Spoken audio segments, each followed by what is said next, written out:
Hola, este video tiene como propósito explicar las causales de nulidad en el Código de Procedimiento de lo Contencioso Administrativo.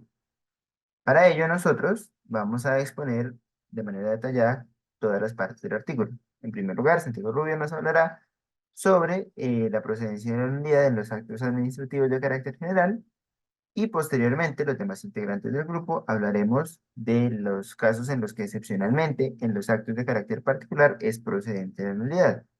El primer caso, perdón, lo tratará la señora Laura, el segundo caso el suscrito, el tercer caso Sebastián y finalmente cerraremos. Así que le doy paso a Santiago.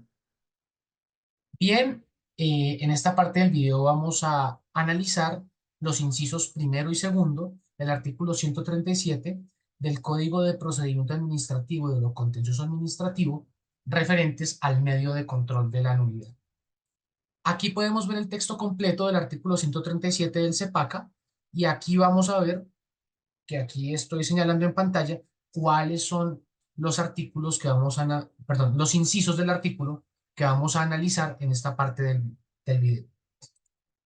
Bien, en el inciso primero vamos a ver que el inciso primero señala que toda persona podrá solicitar por sí o por medio de representante que se declare la nulidad de los actos administrativos de carácter general. Este inciso ya tiene tres características sobre el medio de control de la nulidad.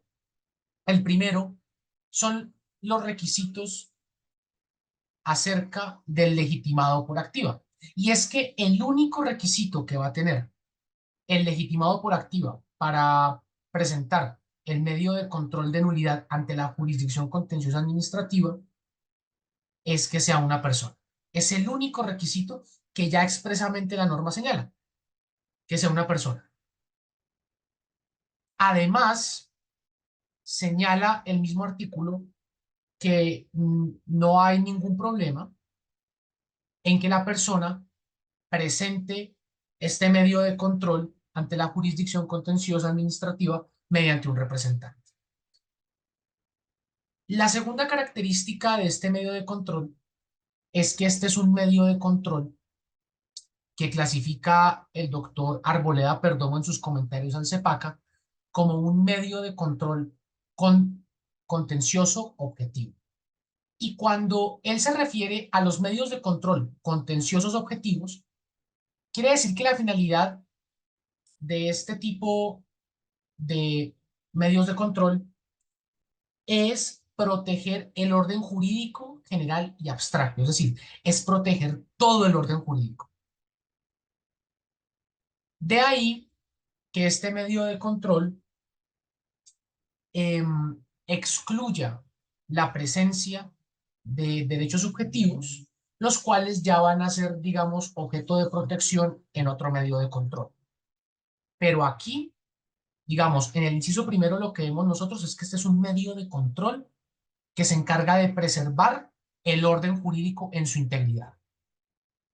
Ya más adelante veremos que caben unas excepciones que menciona el artículo taxativamente, en las cuales se puede presentar este medio de control para actos administrativos de carácter particular. Pero eso no quiere decir que se desnaturalice la clasificación puesta por la doctrina y que la misma norma señala de que este es un medio de control que protege todo el orden jurídico. Es decir, que este es un medio de control de los contenciosos objetivos. Y ya para finalizar, como tercera característica del medio de control de nulidad, es su objeto. El objeto de este medio de control va a ser revisar la legalidad de los actos administrativos de carácter general, como menciona el inciso. Bien, estas son las tres características que encontramos en el inciso primero. Ahora, en el inciso segundo, vamos a ver las causales de procedencia de este medio de control, que es la nulidad de los actos administrativos de carácter general.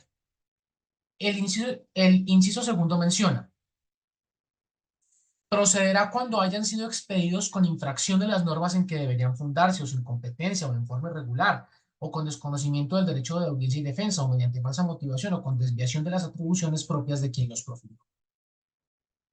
El doctor Arboleda Perdomo menciona en sus comentarios al CEPACA, en ese artículo, que el artículo 137, que es el que estamos viendo en pantalla y que se acabó de leer, no cambió sustancialmente a el antecesor de esta norma, que era el artículo 84 del Código Contencioso Administrativo. No cambió sustancialmente.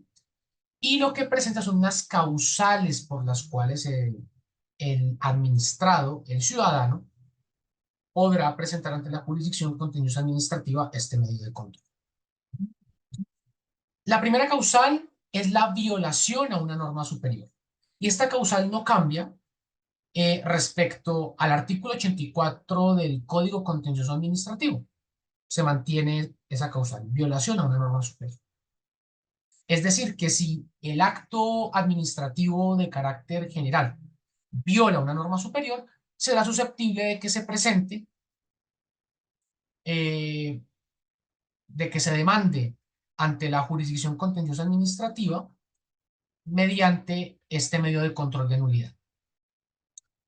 La segunda causal que nos menciona la norma es la infracción a una norma de la que debería fundarse ese acto administrativo.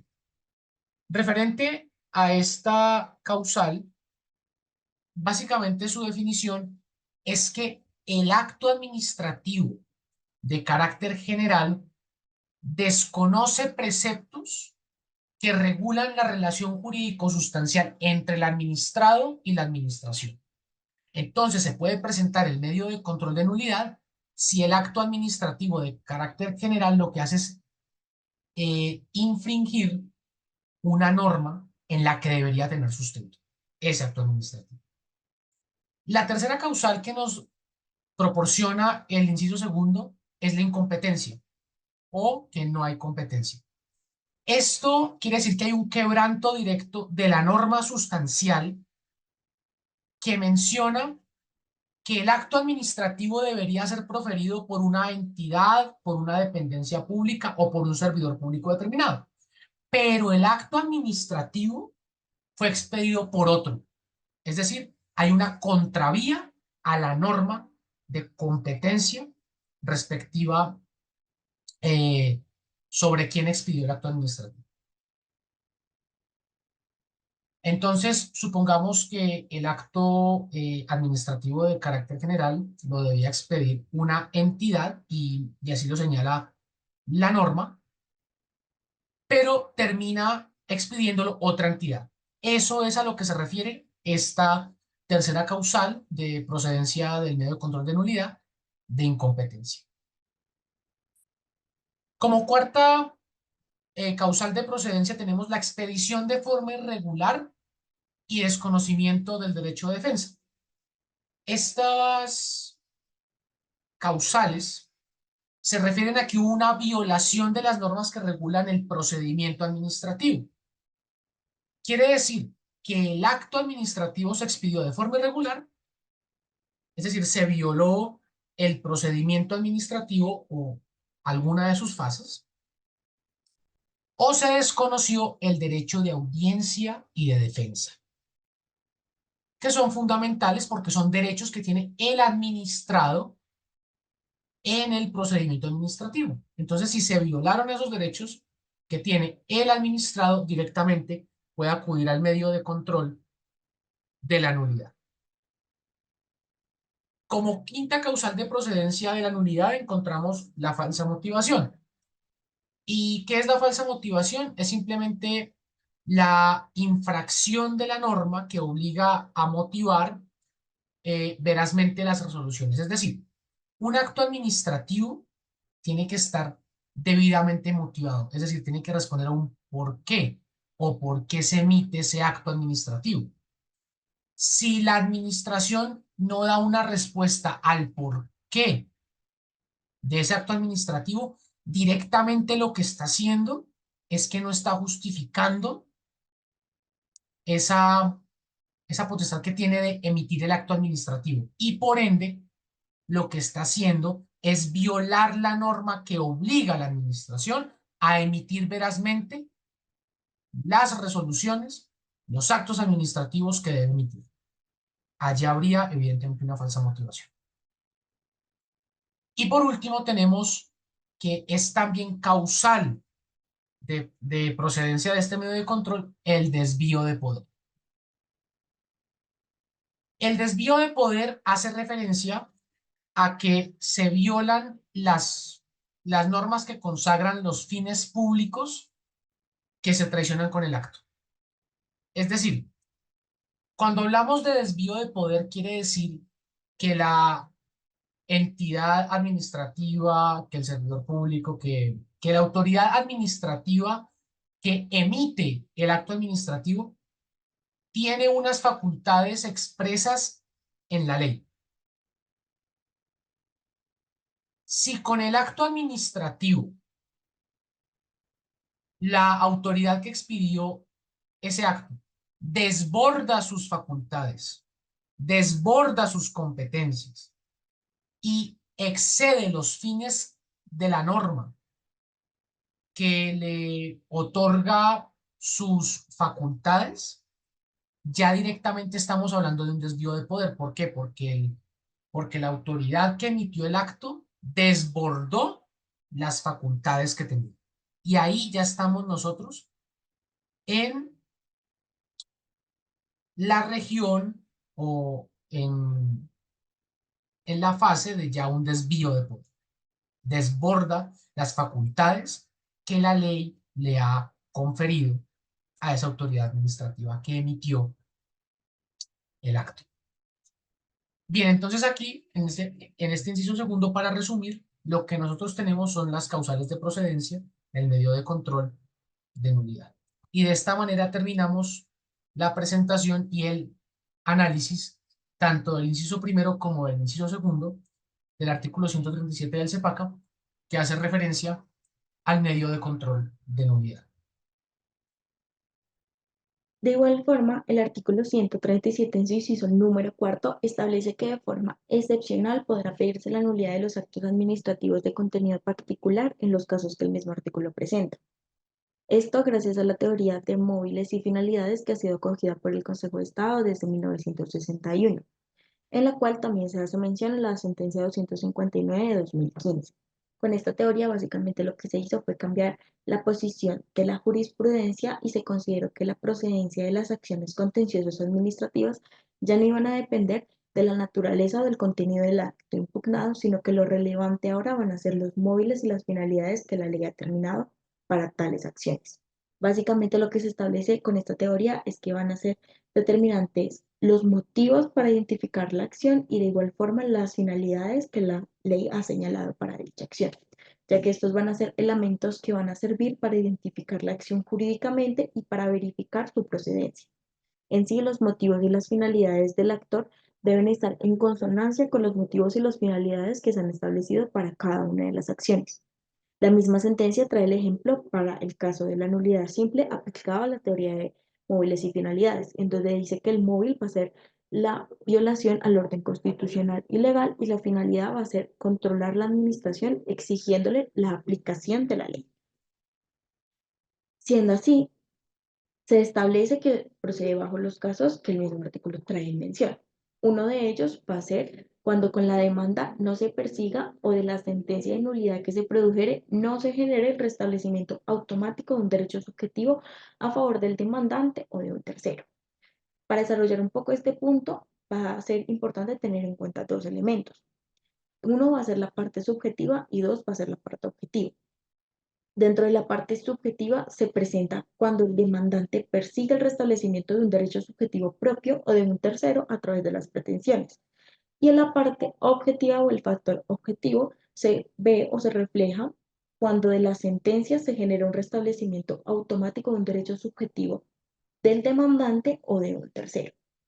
En cualquiera de los dos casos que se lleguen a presentar, bien sea el factor subjetivo o el factor objetivo, se estaría en la situación que describe el parágrafo del artículo 137 del CEPACA, en el cual se menciona que de existir cualquiera de estas dos figuras de restablecimiento automático, lo que deberá hacerse es tramitarse conforme a las reglas del artículo 138 del CEPACA, que consagra la nulidad y el restablecimiento del derecho. A efectos de explicar el artículo tercero como otro supuesto en el que cabe nulitar un acto administrativo de carácter particular, el código trae, un segundo supuesto, reitero, cuando se trata de recuperar un bien de uso público. El artículo 674 del Código Civil identifica los bienes de la Unión y dentro de los bienes de la Unión encuentra los de uso público y pues precisamente son de uso público aquellos que todas las personas usan, en los que todas las personas se sirven de él, a diferencia de los fiscales, en donde, aunque si bien pertenecen a la nación, no todos los usan. Entonces, pues en este caso estaría las calles, las plazas, los puentes, los caminos, una fuente, por ejemplo. Y efectos de ilustrar cómo operaría este segundo supuesto, se trae a colación la sentencia referida en el slide. Y en esta, básicamente, lo que sucede es que la alcaldía municipal de San Andrés de Tumaco, por algún motivo que no viene al caso, decreta en una resolución la venta de un bien de uso público. En ese sentido, pues, como los bienes de uso público no son susceptibles de ser enajenados, pues tal resolución que permite o autorizar la enajenación es nula, contraviene el ordenamiento jurídico y el actor, más allá de si fue parte del contrato de compraventa o no lo fue, debido a la teoría de los modelos y las finalidades, no interesa que el actor sea parte del contrato, en tanto lo que busca la acción es que la administración eh, se acoja o se mantenga en el marco del orden constitucional legal. Como existe la prohibición legal de enajenar, por ejemplo, en este caso, los bienes de uso público, pues entonces la acción de nulidad en este caso estaría encuadrada en retomar a la alcaldía de Tumaco a que se encuadre en la ley y en consecuencia pues la venta de ese bien sería nula. Y evidentemente si sucedió lo que hizo la sentencia fue anular, dejar sin efecto la resolución con la que se declaraba la venta y en consecuencia todos los demás actos jurídicos pues de ahí para adelante como la compraventa y el registro pues también tuvieron que ser anulados porque en ejercicio de la recuperación de los bienes públicos, pues como no son susceptibles de enajenación, el orden constitucional legal implica que permanezcan en el patrimonio pues de la Unión, o sea, la Unión ya no existe, pero pues de la nación. Básicamente esa es la explicación sobre el segundo supuesto. Pasaré a explicar el tercer y cuarto supuesto del artículo 137 del CEPAC, que conjunto el numeral primero y segundo ya explicados conforma un régimen excepcional al régimen general de nulidad simple, que por regla general es aplicable solamente a los actos administrativos de carácter general, valga la redundancia. Sin embargo, estas cuatro excepciones nos permiten que por la importancia y por las materias que pueden llegar a verse afectadas, actos administrativos de carácter particular sean susceptibles del medio de control de la nulidad simple. Ahora bien, el tercer supuesto dice, cuando los efectos nocivos del acto administrativo afecten en materia grave el orden público, político, económico, social o ecológico. En estos casos, el acto administrativo de carácter particular trasciende esta esfera individual y afecta bienes de tal importancia que puede llegar a ser susceptible del medio de control de nulidad simple. Es decir, soslaya requisitos mínimos y básicos de la sociedad para su normal trasegar y normal desarrollo. En esta materia, por ejemplo, en el orden económico podemos encontrar que hay mínimos como la propiedad privada, como la libertad de empresa, como la libre competencia, como el libre mercado, como la posibilidad de que el Estado entre a regular sectores y dinámicas económicas a fin de generar esta equidad que tanto se busca en un Estado social de derecho. Por ende, en el sector político también tenemos el Estado social de derecho, nuestra democracia, nuestra división de poderes.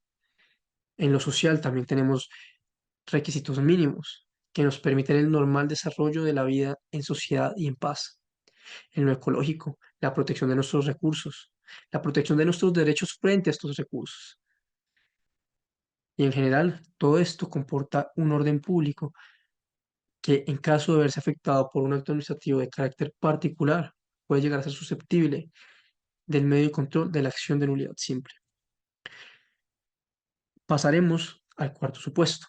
Este nos indica que cuando la ley expresamente lo consagre por la sensibilidad de la materia que el acto administrativo particular puede llegar a tratar, si la ley lo consagra de esta manera, podrá ser objeto del medio de control de nulidad simple.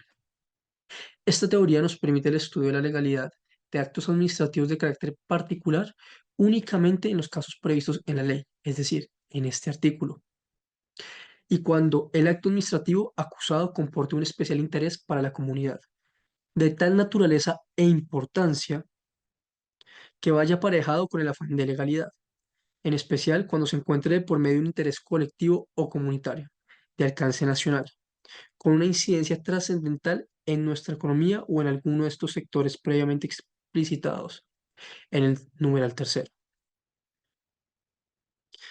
que básicamente generará una innegable e incuestionable proyección sobre el desarrollo y bienestar social, económico, político de un gran número de colombianos. Por esto, su contenido y objetivos trascienden de un mero interés particular y su proyección va más allá en cuanto afecta a derechos de un amplio número de personas de la comunidad. Esta circunstancia legitima la acción de la simple nulidad y la decisión que se adopte eventualmente a partir del análisis de este acto administrativo de carácter particular va a repercutir en un importante número de personas. Es por esto que sí es necesario dejar claro que este medio de control nunca podrá aparejar un restablecimiento del derecho.